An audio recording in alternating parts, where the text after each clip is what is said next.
সকাল থেকে ছিল একটা ভীষণ ভ্যাপসা গরম, ভোরবেলা উঠলাম, তারপরও এত গরম যেন কিছুই ভাল লাগছিল না। হ্যালো এভরিওয়ান, কী অবস্থা সবার, কেমন আছেন সবাই?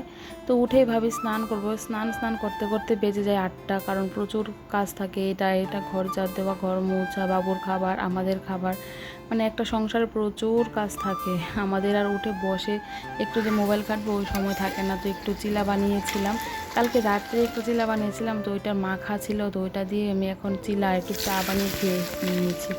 তো মাছের মাথা দিয়ে কিন্তু অনেক আইটেম বানানো যায়। আমার কাছে না এই পেঁয়াজ রসুন, এই যে মাছের মাথা দিয়ে একটা গাডা তৈরি হয়, ওইটা আমার ভীষণ প্রিয়।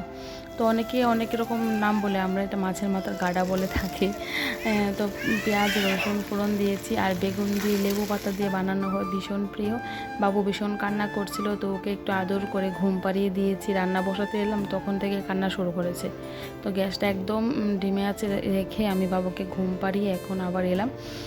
মাথাটা আগে ভেজে নিয়েছিলাম, তারপর পেঁয়াজ রসুন আদা বাটা একটু দিয়েছি, আর নামানোর সময় একটু লেবু পাতা। আমার এই খাবারটা এতটা পছন্দের, মানে কি বলবো, অন্য মাছের মাথা দিয়ে যে কোনো আইটেম হোক, এটা আমার সব থেকে বেশি পছন্দের খাবার।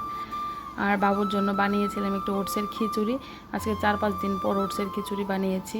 আজকে সকালে ঘর গুছাইনি, শুধু ঘর মানে বাসি করে ঝাড় দিয়ে মুছে টুছে স্নান পুজো এইটুকুই করেছিলাম।